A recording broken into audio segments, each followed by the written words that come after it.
Seguimos con nuestra serie Sendas Antiguas, ¿verdad? Donde estamos valorando los distintivos que nos caracterizan como bautistas reformados. Hemos estado viendo las que se han denominado popularmente doctrinas de la gracia, pero que recordemos que surgen como los argumentos en respuesta a la tesis presentada por los remonstrantes en la iglesia holandesa, que provocó la convocatoria del sínodo de Dort, ¿verdad? Todo eso es muy importante que lo tengamos presente, y que es en el sínodo de Dort donde salen los cánones de Dort, que contienen estas 5 respuestas que se dan a la tesis remonstrante y que hemos conocido como los 5 puntos del calvinismo o las doctrinas de la gracia. Hoy corresponde que veamos la perseverancia de los santos, la última de las doctrinas de la gracia. Espero que haya sido refrescante, ¿verdad? Poder recordar estas doctrinas, que las repasen, porque es importante que nunca perdamos de vista que en la salvación la gloria es únicamente de Dios, ¿verdad? Y hoy no va a ser la excepción. Hoy vamos a ver la perseverancia de los santos, la seguridad eterna de esa salvación que está en las manos de Dios. Entonces espero que hoy sea una clase que pueda darnos una seguridad bíblica, ¿verdad? No una seguridad de que yo repito y repito, no, sino que una seguridad bíblica de que si el Señor nos salvó, Él nos va a preservar hasta el final. Entonces la pregunta aquí es: ¿quién guarda a quién? ¿Quién guarda a quién? ¿Verdad? Sería la pregunta. Entonces la perseverancia de los santos es considerado, ¿verdad? Ese refresco, esa seguridad que nos va a dar el entender que la salvación desde el principio hasta el fin es de Dios y que por lo tanto no va a fracasar. Al que Él salvó, Él lo va a preservar hasta el final. En cuanto al nombre, algunos han preferido, en vez de la perseverancia de los santos, ¿verdad? Porque da a entender como que ¿verdad? Que el santo persevera, le han querido llamar la preservación de los santos, que los santos son preservados hasta el final. Entonces, ¿cómo lo entendemos? ¿Qué significa esta doctrina? Debemos entender que aquellos a quienes Dios ha aceptado en el amado y ha llamado eficazmente, no pueden caer total ni finalmente del estado de gracia. Eso es lo que vamos a entender con la preservación de los santos o con la perseverancia, sino que ciertamente van a perseverar hasta el fin. El que persevere hasta el fin, ese será salvo, nos dice la palabra del Señor. Entonces los que Él salvó van a perseverar hasta el fin. Lo que vamos a entender es que esa perseverancia no va a depender de mis fuerzas, sino que el mismo Señor nos va a capacitar para que podamos caminar rectamente hasta el fin. Esta doctrina no es una licencia para pecar. Injustamente, digamos, las iglesias que confesamos la perseverancia de los santos se les ha acusado de predicar el salvo siempre salvo, ¿verdad? Y eso muchas veces es un engaño que ha caído más bien otras iglesias que son decisionistas. ¿Qué son esos? Que le invitan a usted a que tome la decisión de aceptar a Cristo, y que si usted levantó la mano o dijo que sí, entonces apunte esa fecha, porque ya con solo eso, ya usted es salvo, siempre salvo, independientemente de lo que usted haga o no haga en su vida. Eso no es lo que queremos decir con la perseverancia de los santos. ¿Cuál es el conflicto histórico? ¿Qué es lo que lleva a que este argumento se muestre en Dort? Recuerden que los arminianos van a sostener que la perseverancia es condicional. Es condicional y va a depender de la continuidad de la fe y la no resistencia a la gracia que pueda tener una persona. Van a decir que la apostasía se va a dar en personas que eran creyentes, ¿verdad? Entonces que un creyente va a poder caer de la gracia. Y la respuesta que va a dar Dort, o que va a darse en este sínodo, es que la perseverancia es una actuación divina, es una preservación divina que garantiza la salvación, no por el esfuerzo humano, sino por el decreto inmutable de Dios. ¿Okay? Recordemos lo que habíamos aprendido, ¿verdad? Los que antes conoció, a estos también los predestinó, a los que predestinó, a estos también llamó, a los que llamó, a estos justificó, y a los que justificó finalmente los va a glorificar. ¿Okay? Vean que siempre es el mismo grupo de personas. Ahora, ¿dónde está el fundamento? Y vamos a ver varias citas bíblicas para entender dónde nos fundamos, para poder entender así esta doctrina. Nuestra confianza no descansa en nuestra capacidad, sino en el carácter de Dios. El amor de Dios, mis hermanos, es inmutable, es inmutable. Vamos a Romanos capítulo 8.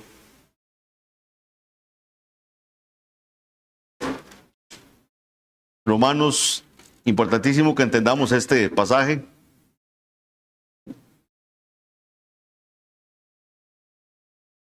Romanos capítulo 8. Iba a leer nada más el 38 y el 39, pero leamos unos versículos antes. Leamos desde el 28. ¿Lo tienen, sí? Dice, y sabemos, o sea, esto es un hecho, lo que está diciendo aquí Pablo, ¿verdad? Y sabemos que a los que aman a Dios, todas las cosas les ayudan a bien. Este, mis hermanos, es un pasaje muy importante que usted lo tenga en mente cuando usted le esté pasando algo en su vida y usted no sabe, ¿verdad?, por qué le está pasando. Pero la seguridad del creyente es que sabemos que a los que aman a Dios, todas las cosas les ayudan a bien. ¿A quiénes? Dice, esto es, a los que conforme a su propósito son llamados. Para los llamados esto es una verdad. Todas las cosas nos ayudan a bien. Y entonces viene y dice, porque a los que antes conoció, también los predestinó, para que fuesen hechos conformes a la imagen de su Hijo, para que Él sea el primogénito entre muchos hermanos. Y a los que predestinó, a esos también llamó. Y a los que llamó, a esos también justificó. Y a los que justificó, a esos también glorificó. ¿Qué pues diremos? Si Dios es por nosotros, ¿quién contra nosotros?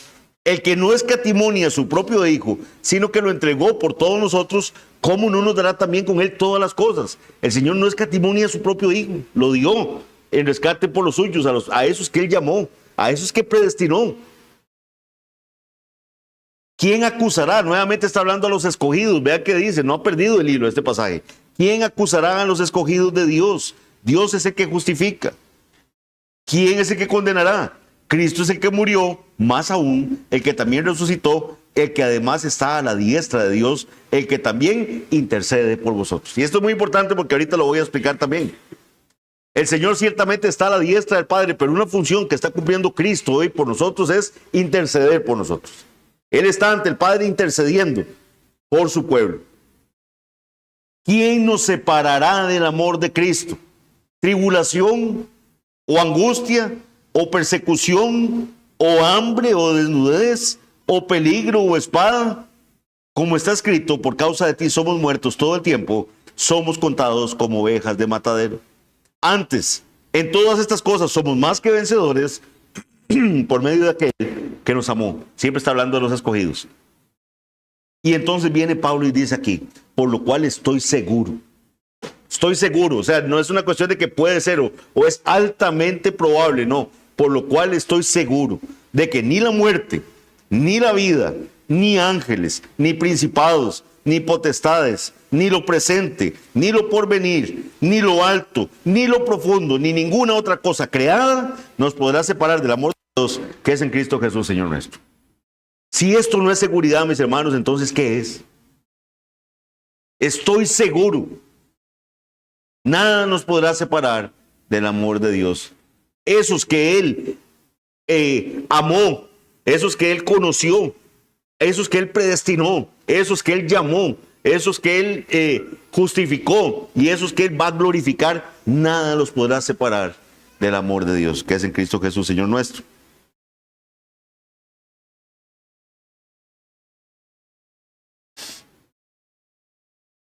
Vamos ahora a Juan capítulo 10, versículos 27 al 29. Por eso les digo, vamos a ver varias citas.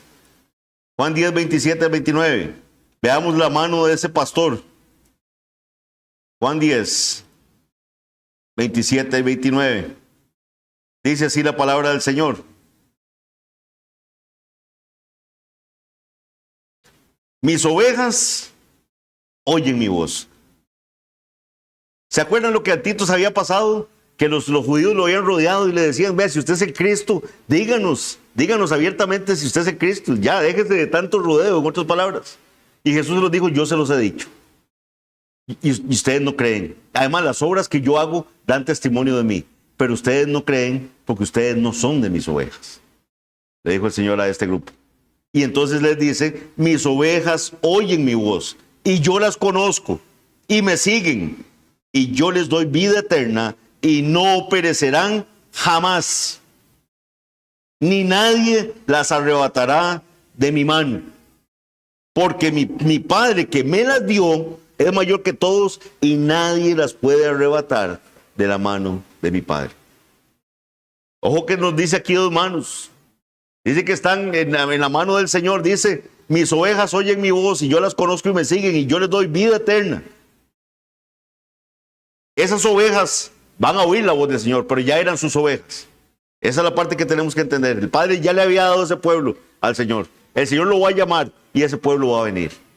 ¿Y ese pueblo va a venir con qué? Con la voz del pastor que lo va a llamar con el Evangelio. Sus ovejas van a oír su voz. Ni una sola se va a perder. Yo les doy vida eterna y no perecerán jamás, ni nadie las arrebatará de mi mano, dice Jesús. Mi Padre que me las dio en el pasado, es un acto que el Padre ya se las dio. Es mayor que todos y nadie las puede arrebatar de la mano de mi Padre. Y la mano del Padre. ¿Será algo más poderoso que eso? Muchos se han atrevido a decir, sí, yo soy el único que yo puedo salirme de la mano del... Y ahora vamos a ver cómo el Señor retiene a los suyos también. Porque el padre que ama a un hijo, lo castiga, lo disciplina. Un hijo del Señor que quiera salirse o que quiera estar rayando ahí, el Señor lo va a disciplinar y lo va a traer a su redil nuevamente. Y por eso la importancia también de la iglesia, mis hermanos. Esos son los medios que el Señor ha dejado para que el pueblo de Él andemos en comunión, caminando en una vida de adoración a Él. Orando juntos, aprendiendo la palabra juntos, comentándonos las cosas unos a otros, orando los unos por los otros, practicando los sacramentos. Mi Padre que me las dio es mayor que todos y nadie las puede arrebatar de la mano de mi Padre. Como les digo, un creyente puede caer y hemos visto caídas dolorosas de creyentes, mis hermanos, que de verdad nos han dolido en el corazón. Un creyente puede caer. Como le pasó a Pedro. Pedro le dijo, Señor, todos estos que están aquí puede ser que se avergüencen de ti, se escandalicen de ti, pero yo no. Si yo tengo que ir hasta la muerte, yo voy hasta la muerte. Morirás por mí, le dice el Señor, le dice a Pedro con ese, le dice, ciertamente Pedro, hoy, antes de que el gallo cante, me negarás 3 veces. Cuando Pedro ve que niega a su maestro y Jesús le ve, porque en uno de los relatos se ve que Jesús vuelve a ver a Pedro. Pedro se siente como el pecador más terrible de este mundo. Acaba de negar a su maestro. ¿Qué había hecho el Señor antes por Pedro? Había orado por él. Dice, pero he orado por ti, le dice el Señor a Pedro, para que tú vuelto confirmes a tus hermanos. El creyente puede caer, pero su naturaleza regenerada le impide nadar cómodamente en el pecado. Un creyente no puede estar cómodo nadando en el charco del pecado. Aunque un creyente puede caer en pecado y perder temporalmente el gozo de la salvación, puede sentirse ahí que está destrozado de ver, hasta dudar de si verdaderamente el Señor le había salvado por lo terrible que acaba de cometer. Él va a sentir ese peso del pecado, pero el Espíritu lo va a llevar de vuelta al arrepentimiento. Se va a arrepentir. Dios no deja su obra a medias, mis hermanos. Dios no deja la obra a medias. Dice Filipenses 1:6, estando persuadido de esto, o sea, ya yo estoy convencido de esto, dice Pablo, de que el que comenzó en vosotros la buena obra, la perfeccionará hasta el día de Jesucristo. Así como el Señor comenzó la obra, el Señor nos dio vida cuando estábamos muertos en nuestros delitos y pecados, Él nos va a llevar bien hasta el final. Y esa es una gran bendición, mis hermanos, saber que no es en mis fuerzas, que no estoy dependiendo, porque si dependiera de mis fuerzas, ¿hace cuánto me hubiera quedado ya botado en el camino? Estando persuadido de esto, que el que comenzó la obra en vosotros la perfeccionará hasta el día de Jesucristo. Ahora, mis hermanos, un elemento que no podemos dejar de lado y se habla muy poco es esa intercesión de Cristo. Cristo intercede por su pueblo. Esa oración que hizo el Señor por Pedro, de orar por él, Él no oró por Judas. Judas hizo lo mismo, traicionó a su maestro.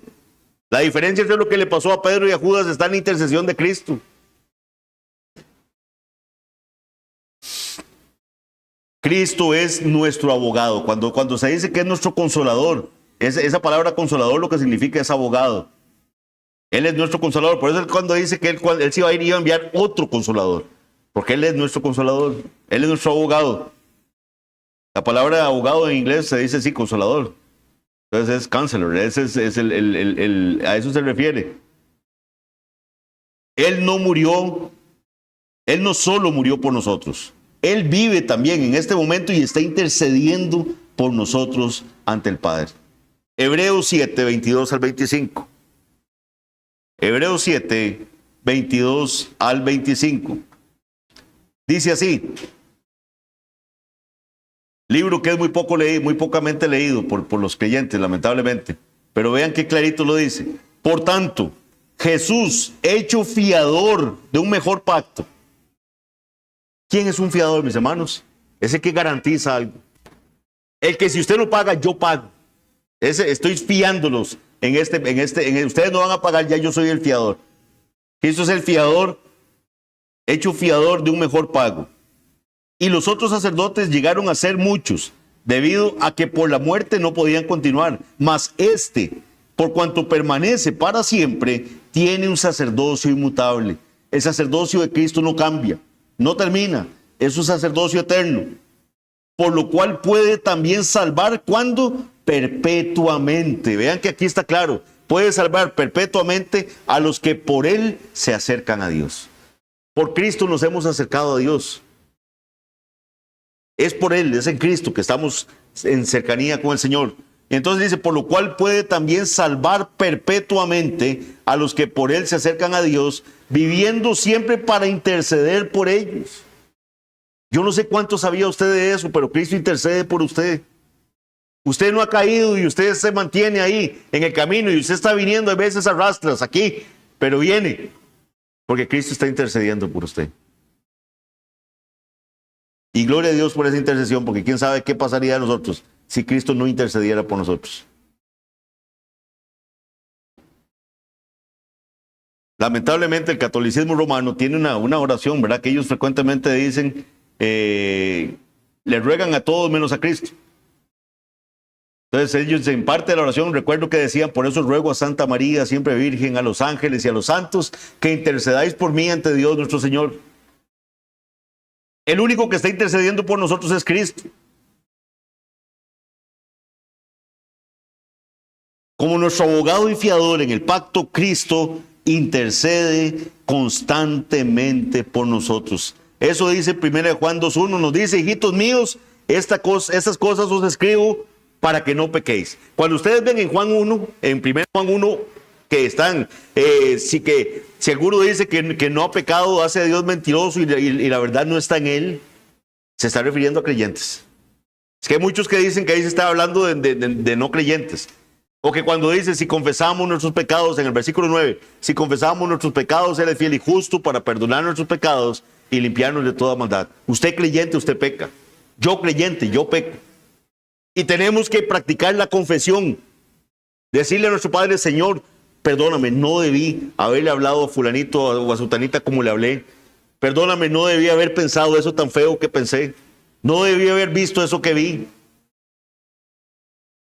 Dice 1 Juan 1:9, si confesamos nuestros pecados, Él es fiel y justo para perdonar nuestros pecados y limpiarnos de toda maldad. Pero entonces el capítulo 2 de 1 Juan empieza de la siguiente forma. Hijitos míos, estas cosas os escribo para que no pequéis. O sea, el consejo es no pequen. Absténganse de pecar, ¿verdad? Les escribo esto para que estén atentos y no pequen. Dice, y si alguno hubiere pecado, abogado tenemos para con el Padre, a Jesucristo el justo. Es ese intercesor, es ese que está abogando por nosotros, es nuestro consolador, que está delante del trono de Dios intercediendo por su pueblo. Si un creyente pudiera perderse, significaría que la intercesión de Cristo fue rechazada, que no valió de nada, que Cristo estuviera intercediendo por mí. o es una intercesión sin poder. De Cristo la pulsió todo lo que pudo, pero no se logró. Se perdió uno de los que Él llamó, uno de los que Él predestinó, uno de los que Él justificó y uno de los que Él le había dicho que lo iba a glorificar. Cristo oró por Pedro y Pedro se levantó de lo caído que estaba. La perseverancia es un testimonio de la eficacia de la oración de Cristo. La oración de Jesucristo tiene absoluto poder. Él dijo que Él va a interceder por su pueblo y Él está intercediendo por su pueblo. Vean qué interesante esto, mis hermanos. Por eso es que la bendición de dar clases, de verdad que lo nutre a uno mucho. Hebreos 10:14 dice lo siguiente: porque con una sola ofrenda hizo perfectos para siempre a los santificados. Eso es lo que dice nuestra versión de Reina Valera. Así lo traduce. Pero vieran qué interesante. Ese tiempo perfecto de hizo perfectos ya es una acción completa, es una acción presente, ya están, ya los perfeccionó, hizo perfectos, dice. Pero dice la parte donde tiene un problemita Reina Valera en la combinación es en el presente, que debería traducirse a los que están siendo santificados. Los que están siendo santificados.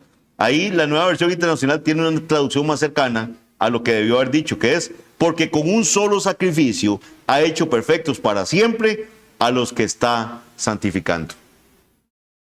El Señor hizo perfectos. Dice, porque con un solo sacrificio ha hecho perfectos para siempre. Para siempre. No es una expectativa, es una realidad. El Señor a los que salvó, Él los va a glorificar. Porque con un solo sacrificio ha hecho perfectos para siempre a los que está santificando. La santificación es un proceso en el que espero que todos estemos dando todo lo mejor de nosotros, mis hermanos. Porque ahí sí tenemos que cuidar, que luchar por esa salvación que el Señor nos dio, apreciarla, valorarla. La invitación es que cuidemos nuestra salvación con temor y temblor, porque Él es quien produce en nosotros tanto el querer como el hacer por su buena voluntad. Él nos va a capacitar, Él nos va a dar poder, Él nos va a jalar la oreja cuando nos estemos saliendo del camino, cuando se nos ha advertido tantas veces. Mis hermanos, el Señor nos ha dejado las herramientas para que caminemos en santidad aquí en la tierra. Vengan a la iglesia, no dejen de congregarse, como algunos tienen por costumbre. ¿Por qué? Porque el Señor sabe que si nos dejamos de congregar, vamos a empezar a enfriarnos. Uno de los síntomas más claros de que alguien se está enfriando es que deja de congregarse. No deje de congregarse. Oren sin cesar, dice la palabra del Señor. Nos invita a ser exhortados con la palabra. Nos llama a que bauticemos a otros en el nombre del Padre, del Hijo y del Espíritu Santo. A que celebremos la cena del Señor. A que estudiemos la palabra. A que los padres enseñen la palabra del Señor en sus hogares, a sus esposas y a sus hijos. Cuando empezamos a dejar todas esas herramientas que el Señor nos da de lado, la dejamos de lado, entonces vamos a entrar en problemas. Pero el Señor no va a dejar a sus hijos ahí, los va a disciplinar. Muchas veces usted dirá, pero ¿por qué me está pasando esto? ¿Por qué? Y entonces analice, ¿será que no estoy yendo a la iglesia? No pulseo ni siquiera poner YouTube los miércoles para orar con la iglesia remotamente. No oro en mi casa. No me gustan los sermones. Mis hermanos, tengamos cuidado, porque si estamos despreciando tanto los medios que el Señor dejó para que caminemos en santidad, examinémonos y clamemos al Señor que confirme nuestra fe, a ver si estamos verdaderamente en la fe.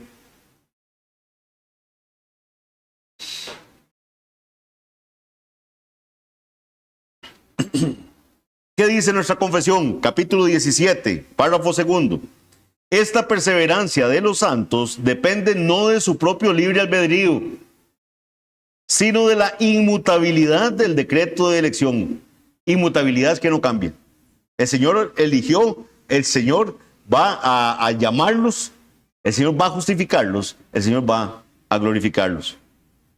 La inmutabilidad del decreto de elección que fluye del amor libre e inmutable de Dios el Padre sobre la base de la eficacia de los méritos y la intercesión de Jesucristo y la unión con Él, del juramento de Dios de la morada de su espíritu, de la simiente de Dios que está en los santos y de la naturaleza del pacto de gracia. De todo lo cual surgen también la certeza y la infalibilidad de la perseverancia. Para cerrar, mis hermanos, esta última exposición de las doctrinas de la gracia, es útil recordar lo que vimos anteriormente. El hombre, mis hermanos, está muerto y necesita un rescate total. Lo vimos cuando vimos la depravación total. El Padre elige rescatarlo por el puro afecto de su voluntad. La elección es incondicional, no depende de nada que haya en usted. El Padre nos amó y nos pasó lo mismo del pueblo de Israel. Nos amó no porque fuéramos el mejor de todos los pueblos, nos amó porque éramos el más insignificante de todos los pueblos. El Hijo paga el rescate legalmente en la cruz por su pueblo, porque Él salvará a su pueblo de sus pecados, le dijo el ángel a José. Vimos eso en la expiación particular. El Espíritu va a aplicar ese rescate mediante el llamamiento, ese cambio de corazón que le va a hacer, ese nuevo nacimiento que la persona va a tener para poder ahora sí desear a Cristo. La gracia irresistible. Y hoy vimos cómo la Trinidad garantiza que el rescate es final y es seguro. Es un rescate seguro. ¿Cómo concluimos, mis hermanos? Haciendo una advertencia. Quien vive en pecado deliberadamente, sin arrepentirse, no debe usar esta doctrina como un consuelo. Si usted está pecando deliberadamente, usted anda con otras mujeres que no son su esposa, usted roba, usted miente deliberadamente y no siente ni el más mínimo remordimiento, usted nada en el pecado y ni se inmuta, esta doctrina no debería ser un consuelo para usted. Debería examinarse si realmente ha sido llamado. El que es verdaderamente nacido de Dios va a sentir el peso del pecado y el Espíritu lo va a llevar siempre de vuelta al arrepentimiento. Esto, mis hermanos, también debería ser un aliento en la prueba. En momentos de desierto espiritual, recordamos que el buen pastor ha prometido que ninguna de sus ovejas se perderá. Ninguna. Cuando el Señor dice eso, debemos sentir una gran paz. Debemos sentir confianza, mis hermanos, no arrogancia. ¿Por qué digo esto? Porque esta doctrina nos da paz para servir a Dios por amor, no por miedo a perder su salvación. Muchos hermanos nuestros ahí andan, ¿verdad?, con un temor de que hicieron algo, ¡pum!, perdieron la salvación. Si Cristo viniera en este momento, no me voy porque pierdo mi salvación. No. La salvación no depende de lo que nosotros hagamos o no hagamos. Cristo lo hizo todo. Y Él es el que nos va a permanecer, que hagamos que permanezcamos fieles en sus caminos. Por eso nuestra mirada tiene que estar puesta en Cristo. Puesto los ojos en Jesús, el autor y consumador de la fe, nos dice Hebreos 12. Y ahora que digo esto de poner nuestros ojos en Jesús, escuchemos lo que dice Judas en los versículos 24 y 25. Solo tiene un capítulo Judas. Pongan atención a esto. Judas 1, 24 al 25. Les dije, pongamos la mirada en Cristo. Y a eso se refiere esto. Dice, y a aquel que es poderoso para guardaros sin caída y presentaros sin mancha delante de su gloria, con gran alegría, al único y sabio Dios, nuestro Salvador, sea gloria y majestad, imperio y potencia, ahora y por todos los siglos. Amén. Que el Señor les bendiga, mis hermanos. Nos vemos el próximo domingo para la siguiente clase.